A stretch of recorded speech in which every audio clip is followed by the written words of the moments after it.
If someone talks to you about sand gardening, do you think they must mean beach gardens or even Japanese Zen gardens? Well, sand gardening is neither. It's an exciting new technique that could be an absolute game changer for gardeners everywhere.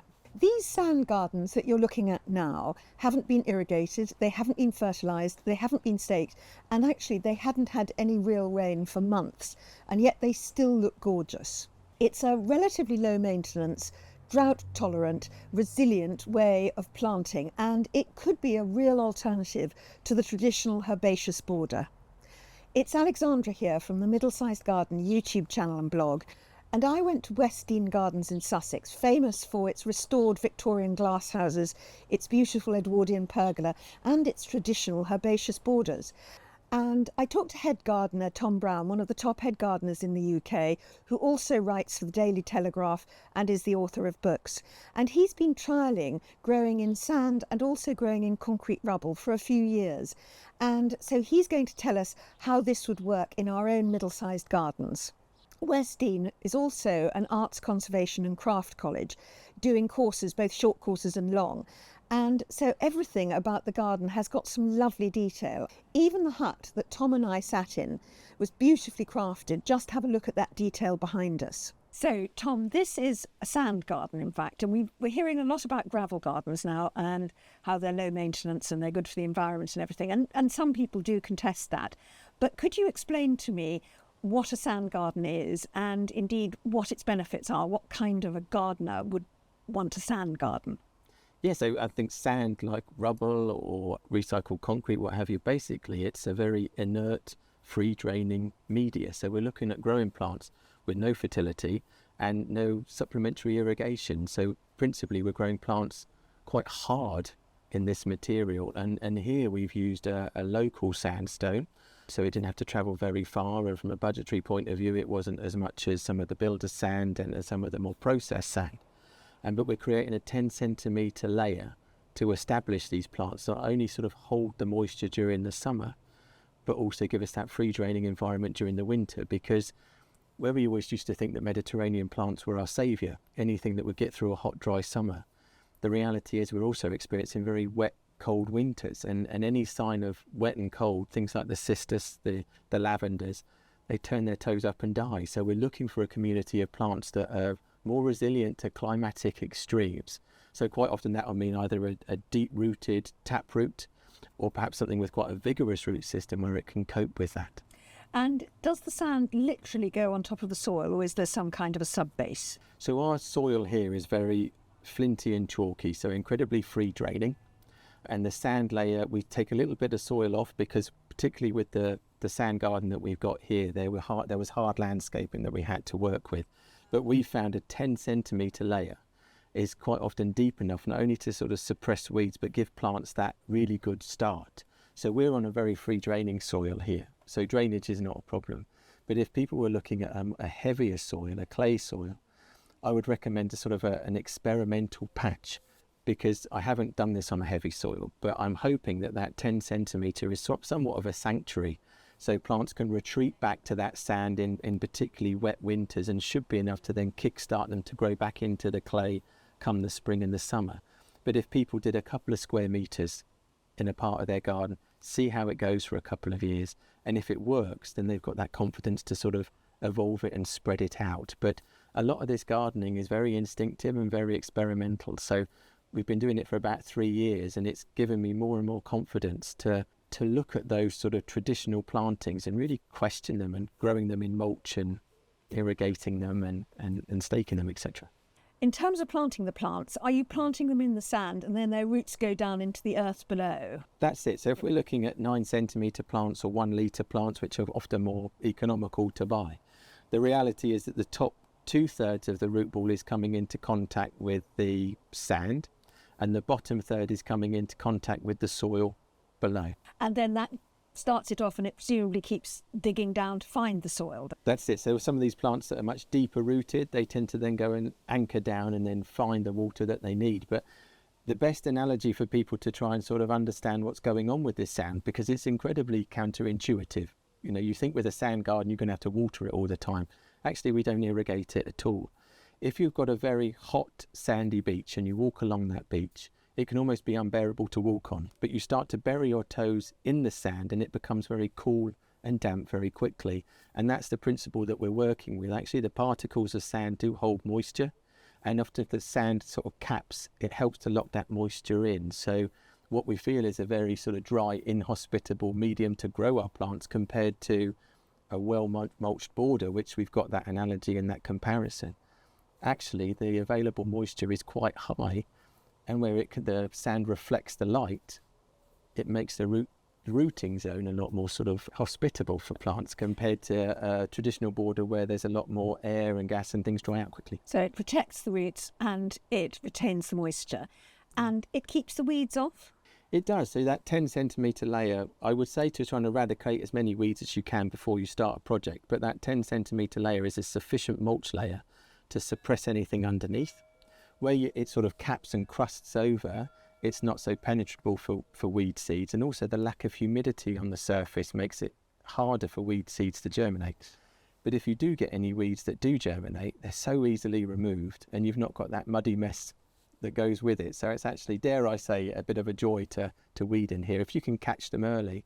So we find that little and often not letting things become a problem is a way to keep on top of things. So in terms of whether it's low maintenance or not, you're not fertilising. No. You're not irrigating. No.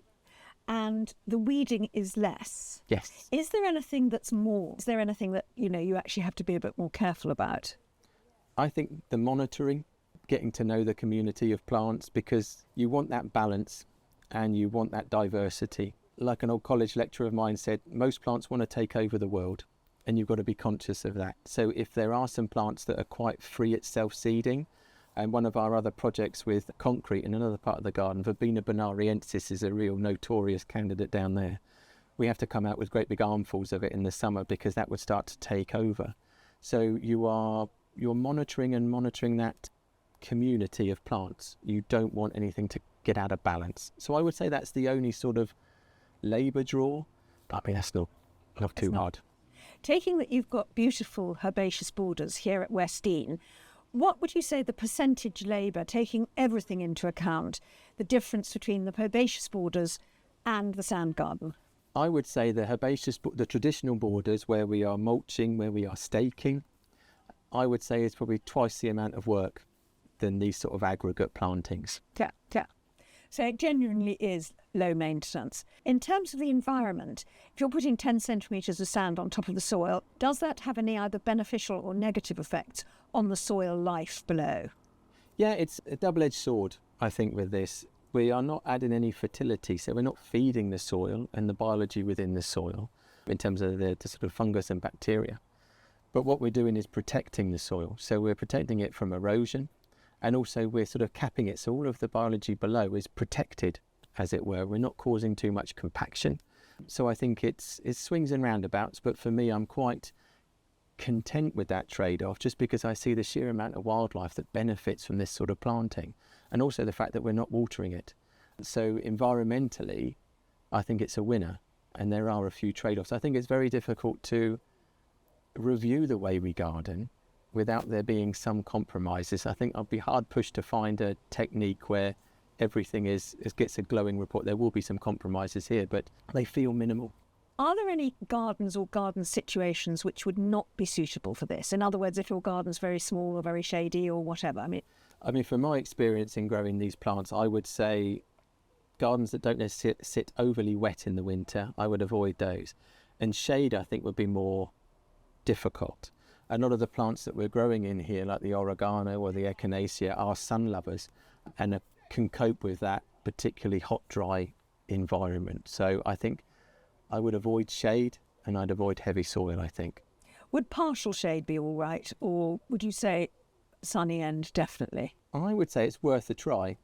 One of my conundrums at the moment is growing phlox. So I think growing phlox in a traditional border with this sort of heat is impossible. They just sulk beyond belief. And I'm looking at growing phlox in a more semi-shaded location where traditionally we'd say full sun, go for it. So if you can create that semi-shaded position, and maybe some of those perennials that suffer particularly in hot, dry periods, I think they might be worth a go. Good. And now let's on to your absolutely top favourite plants for sand. I think what's interesting about this experiment is that we are questioning that drought-tolerant gardens are boring. It's not all about yuccas and grasses. You can have a lot of very pretty flowers in amongst this sort of planting as well. And I think the plants that get me most excited is seeing people's reaction, where you're growing plants like Echinacea, catmint, achillea, familiar plants for people in their borders, but you're growing them in this supposedly more hostile environment. So I would say Echinaceas, catmints, achilleas, sea hollies, trying to establish an Eryngium clump in a herbaceous border with that competition and that fertility can be maddening, but they thrive in this kind of environment where they've got a little bit more space.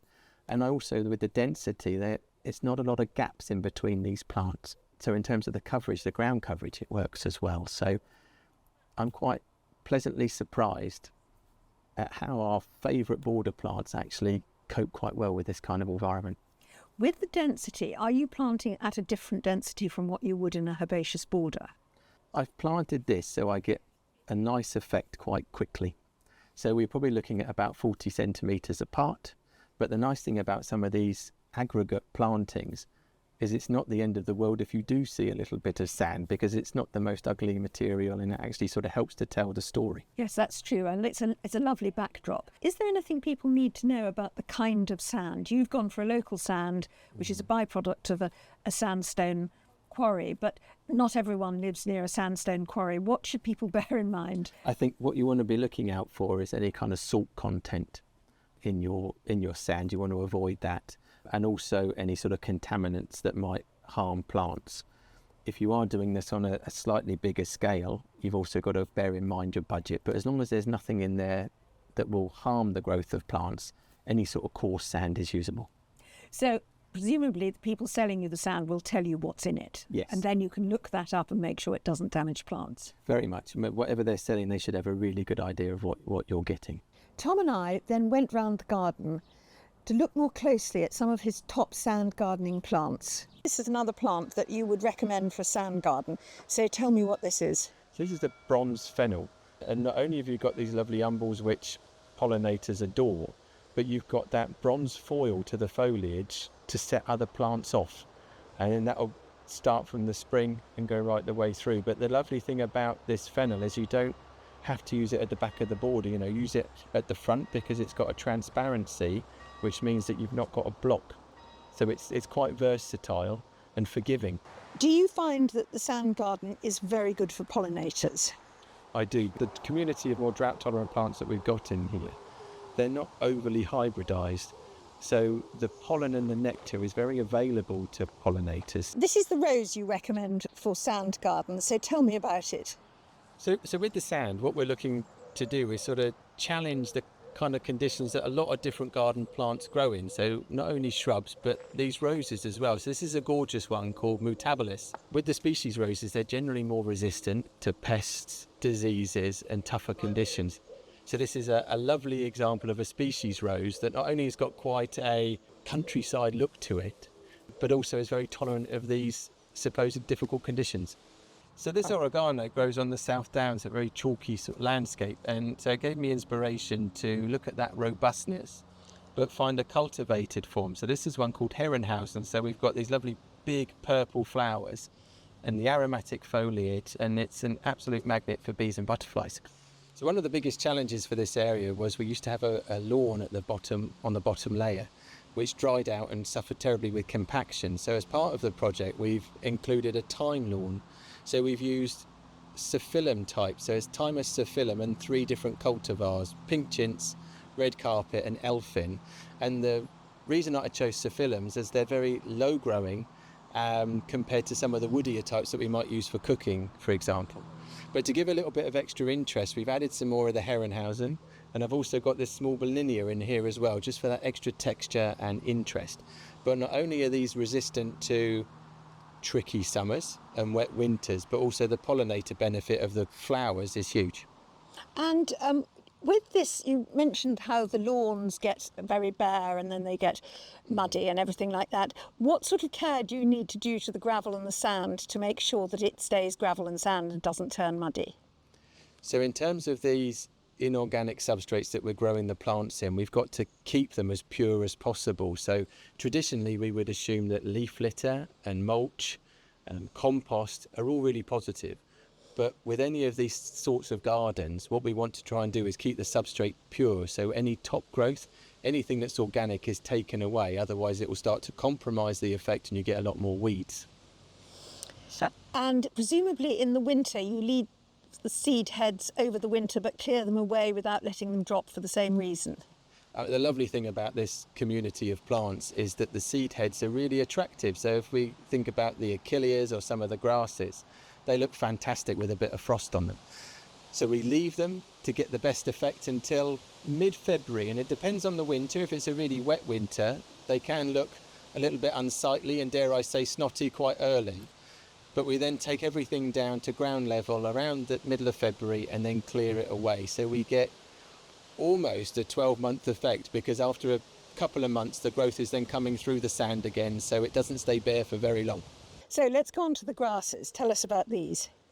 So we've got some really key grasses in here, which couple with the fennel to give us a really open, sort of airy feel and just a different dynamic to the planting. So this is Calamagrostis colforster, which is easily available, and also Steepa gigantea. So punctuating the planting through here gives a sense of movement, particularly when you've got a breeze. And I've been really controversial and planted pampas grass in here as well. So at my feet is a dwarf pampas grass, because on a slightly playful note, I wanted to use things like phormiums and pampas grass just to be playful and take us back in time a little bit.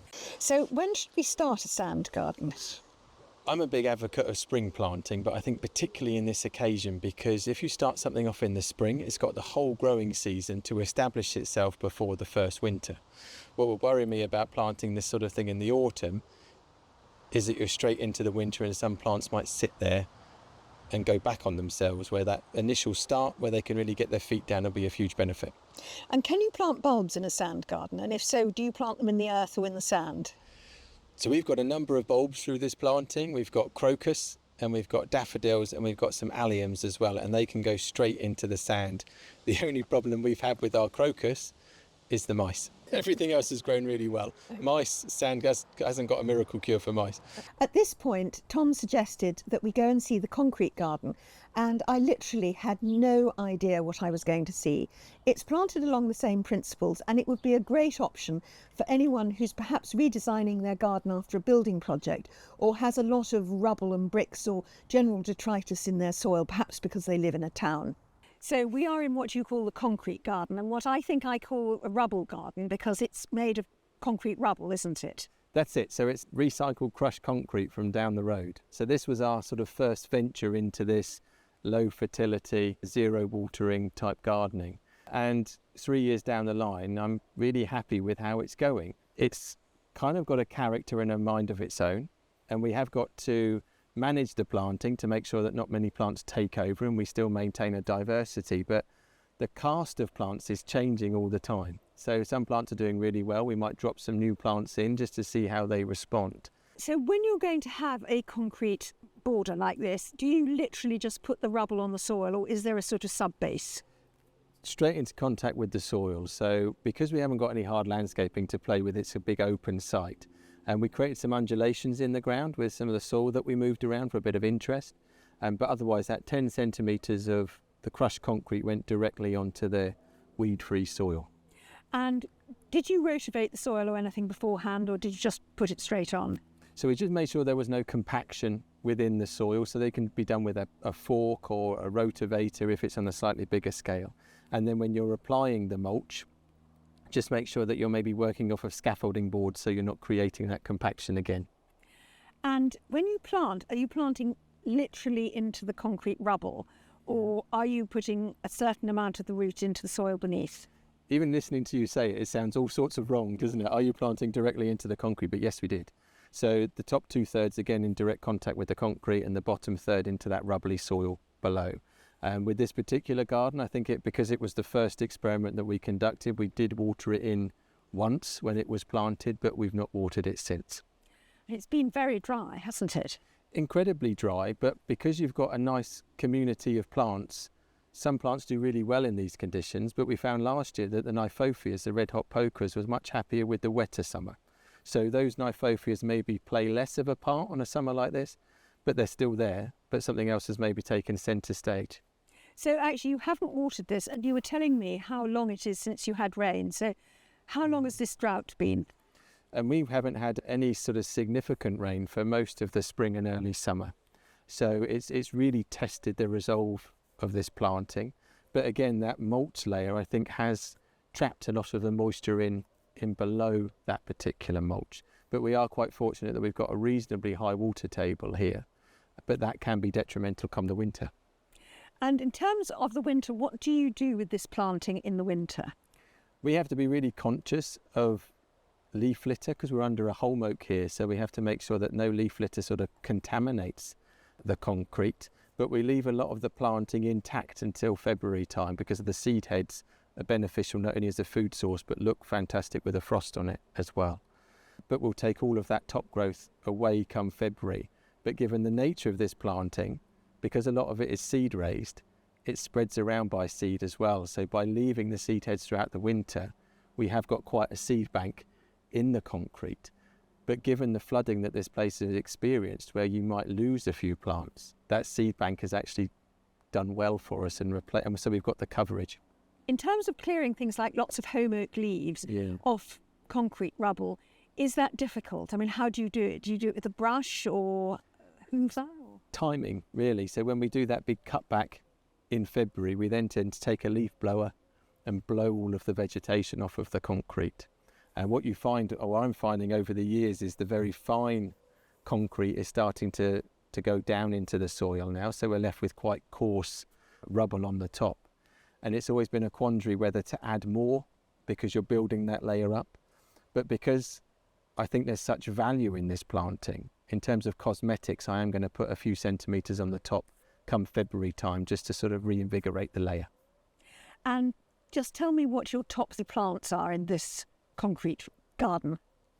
I think for me, Echinacea purpurea has done fantastically well. And there's a variation on purpurea called Echinacea pallida, which is really exciting and much more delicate. I think Silphium mohrii, people might not be too familiar with, but is easily grown from seed and gives you this lovely soft yellow which seeds around as well and doesn't need staking. And one of the plants that surprised me is Aster Monch. So in a border, any kind of competition or any touch of winter wet, and it can struggle. But 3 years on, having been flooded a couple of times, the plants are really nice and mounded, floriferous, and so no sign of needing to be staked. Brilliant. And I think we have to add the Eryngium to that because it's doing so well. So the Eryngium giganteum that's seeding itself around, it's really coming into its own. But I think one of the challenges for next year is making sure that we maintain this quantity and don't let it become an Eryngium meadow. But it's much easier to pull something back than push it forward. So what would you recommend people at home start with, the sand garden or the concrete garden? I would suggest the sand, only because I think the concrete is a lot more controversial in the way that it looks. It's got a very industrial look, which I really like. And it's something that I've adopted at home around where my seating area and barbecue is. I grow lots of herbs through it, which is a nice spot to be in. But the sand is much softer and doesn't tend to jar as much as some of because you've got to be conscious about this recycled material, that you can get bits of toilet seat and glass and Star Wars mugs and all that sort of stuff in it, so which we've picked out. But it does question our traditional sort of aesthetics when it comes to gardening. So if people aren't ready for that, I think I would go with sand. And you mentioned sharp bits of glass and things. Are either of them a problem if you've got dogs or cats? I would say if you're looking at things like glass on that surface layer, I would go through and just pick it over. Because of the recycled nature of this concrete, you can't be too selective in what comes. But we have dogs through the garden all the time, and I think if the pathway's safe, there's no reason why we should shy away from it. I think looking at the level of biodiversity that's with this planting, I think if you start talking about rubble and concrete and glass, it can sound very scary. and something that people can shy away from. But if you spend some time in this sort of planting and you appreciate the amount of bees and butterflies and activity that's all around you, it does tend to have a layer of merit that perhaps a traditional border doesn't. Gardening is going through an exciting phase of change, and leading head gardeners in beautiful gardens are experimenting on different ways of growing and making your gardens look gorgeous. So if you're interested in this, don't miss this video coming up next with Errol Fernandez, looking at growing the future, prairie gardens, microforests, and how to revive a tired border. And thank you for watching. Goodbye.